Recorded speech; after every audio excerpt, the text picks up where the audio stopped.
is currently, gosh, I don't know. It is night. We're in Goffs, California, driving along the Mojave Road, and we camped alongside these train tracks. 65 trains a day go by here, which I guess means that a lot of them are going to go by tonight. Might be a long night.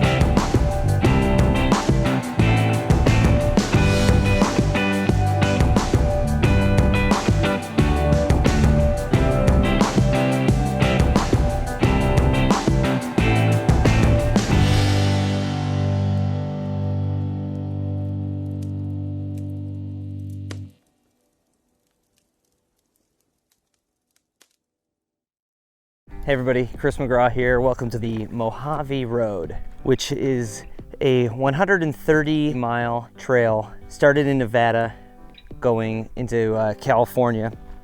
We're just now hitting the protected area, so all the drone footage that you've seen in this video is before this specific area. We're in Nissan Frontiers that you can see behind me. Just setting up a quick lunch. We got a few of us. They actually did this trail 40 years ago in Nissan pickup trucks. So we're kind of doing like a 40th anniversary thing with the Nissan Frontier. Not much to say about the truck as far as like anything new, because these trucks are actually from the launch, which was 2 years ago. You can check the video out on our channel. So these are actually the prototype trucks, but so far they've been able to handle everything that we've thrown at them. Hasn't really been too difficult at all of a trail. It's just a great way to see the Mojave Road is to do it by off-roading. It's not somewhere that you would necessarily want to, hike. I just have to say, I am always blown away when I off-road in Nevada. I've had a few off-roading experiences in this state, and they always leave me with a smile on my face. It's just a gorgeous area of the country. It's something that I know I myself sometimes overlook, but we're just, surrounded by beauty, like almost 360 degrees. And it's been like this for a while. It just flew into Vegas and hit the road 2 hours south of Vegas, and that's when we hit the Mojave Road there. So far, highly recommend it.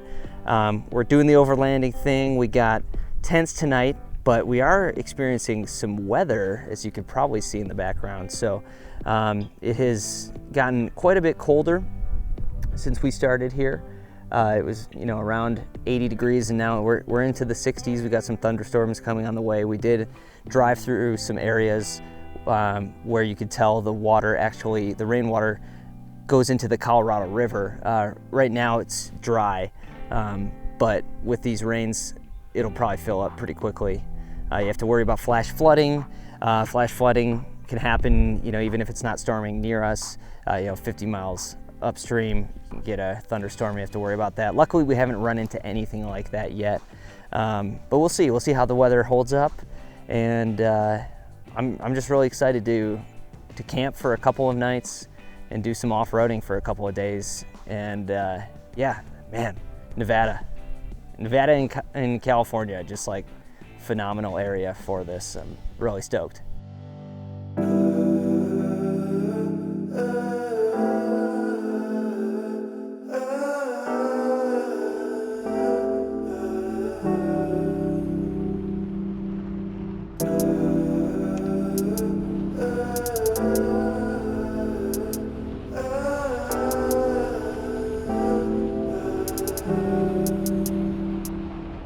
So now we're at a place on the Mojave Trail called Fort Paiute, and as you can tell, it started raining here. Not too bad, but it's always interesting to get rain in the desert. And one interesting thing is that so far we have not run into any animals on this entire trip. We haven't seen a bird, we haven't seen anything in hours. So just something I found a little bit unusual. Also, it is very apparent that we are now a lot higher up. We started today at around 600 feet of elevation, 500 feet at the Colorado River at mile 0, and we have gained nearly 2,000 feet of elevation. So you get to see the different plants change as you gain elevation along the trail. But so far, the trail's been phenomenal. Definitely one to put on the bucket list. And it's not too technical so that it's, you know, prohibitive for a lot of people. I think it's been fairly easy so far, and we've had no problem in stock Pro-4Xs. We've hit the skid plate a few times, but you know, that's what it's there for. So now we're gonna head on to Goff, which is where we're about to set up camp for the night. That's closed off, so we're gonna go further south to a bypass. We'll be on smoother roads for the rest of the day, and then we'll be back on a little bit more technical trail tomorrow. But that'll get us into Goffs at a reasonable hour. You guys can kind of mill about, check it out, and we'll just keep motoring.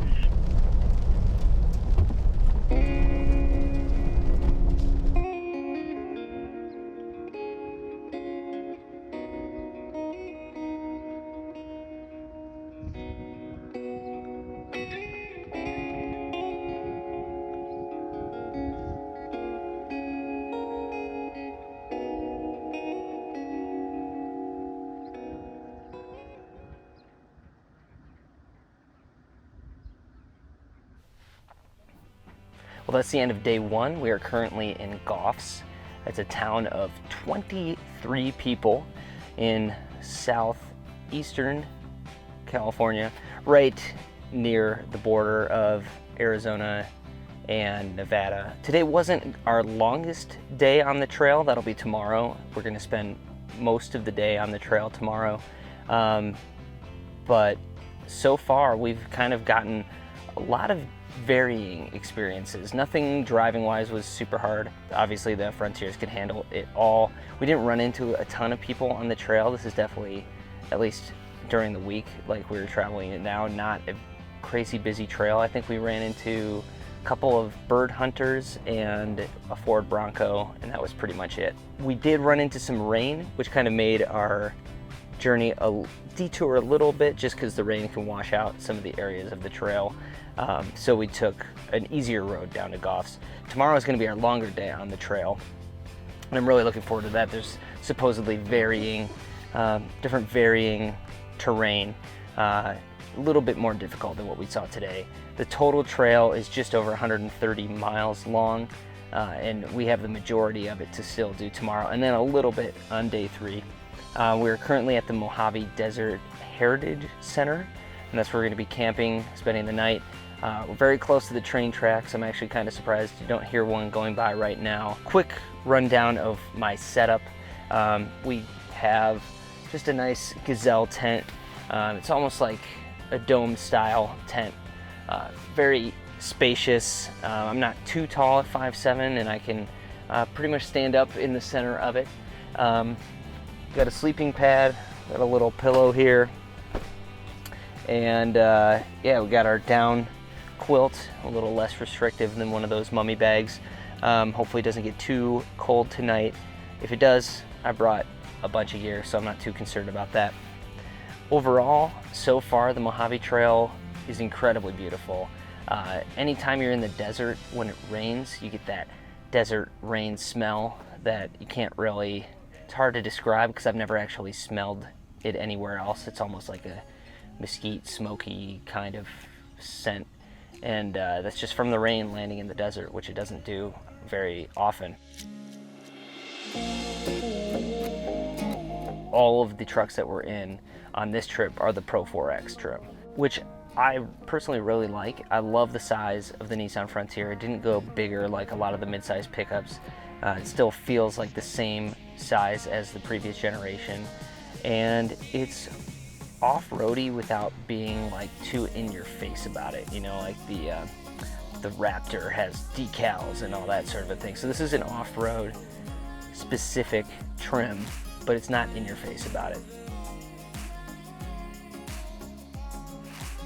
like I said previously, Nevada and Southern California have always been places where I really enjoy off-roading, mostly because it's really wide open. You don't have super narrow trails, so you can take bigger stuff on it.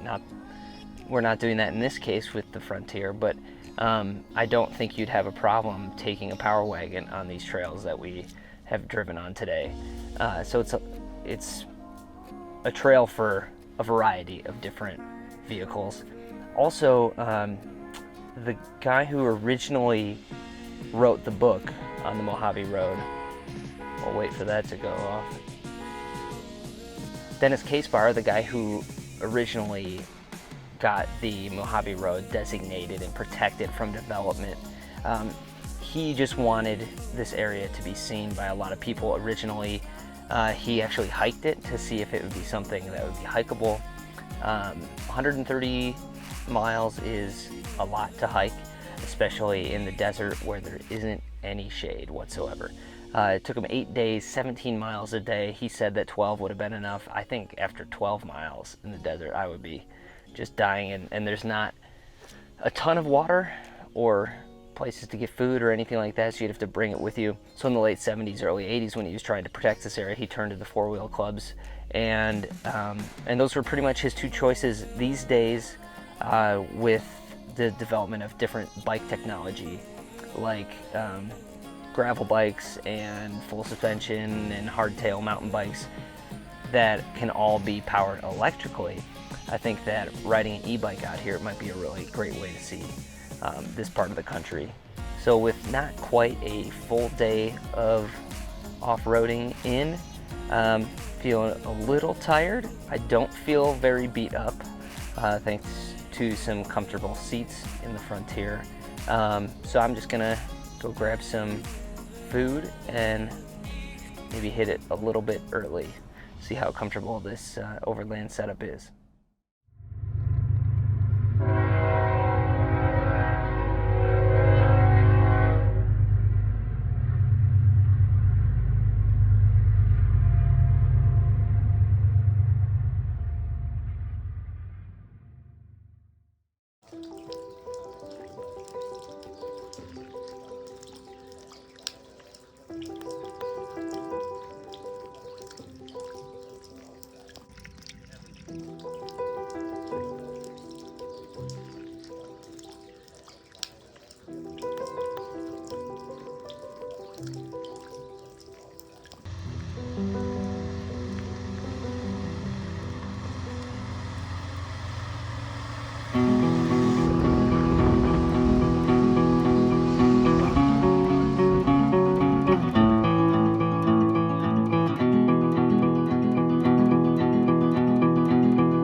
Well, I looked down from my tall window down to the busy street of mine. I couldn't hear a sound that was louder than the one inside my mind. Instead of trees, the kids were climbing up telephone antenna poles. Their mothers sat on brown park benches and were waiting to get old.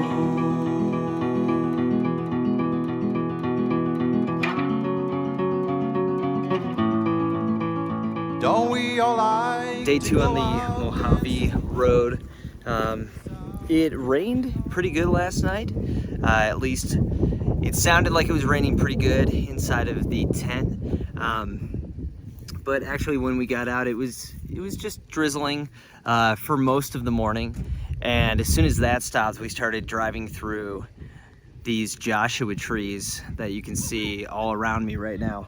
And the way that the light was hitting them, it was otherworldly. There's been a huge increase in elevation gain. We started at around 500 feet above sea level, and we've topped out over 5,000 feet above sea level.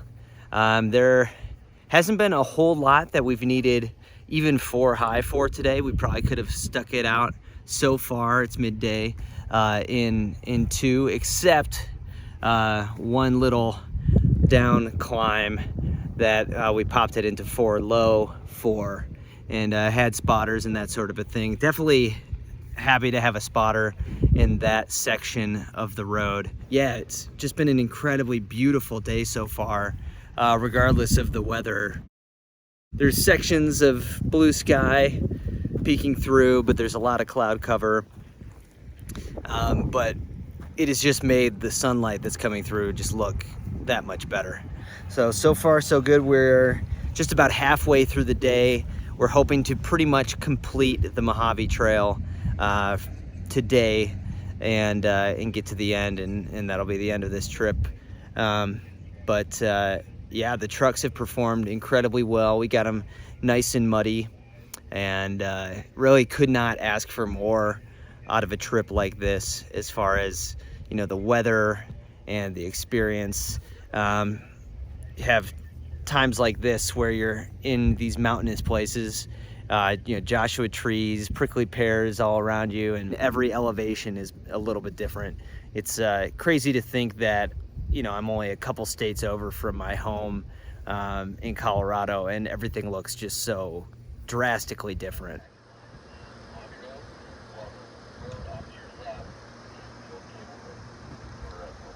So you can kind of see the old cable road over there, and then the Mojave Road up ahead there.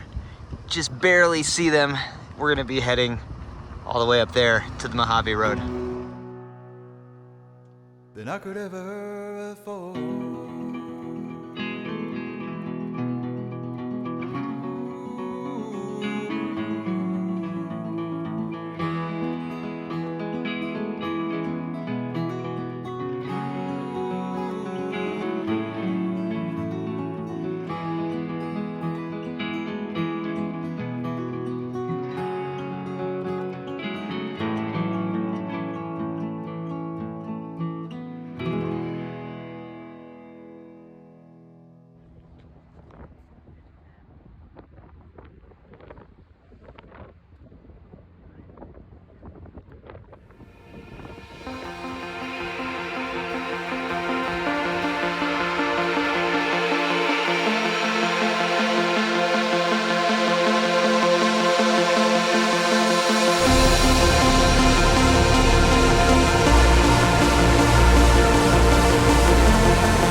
might be having a hard time hearing me because we got this train going by us in the background.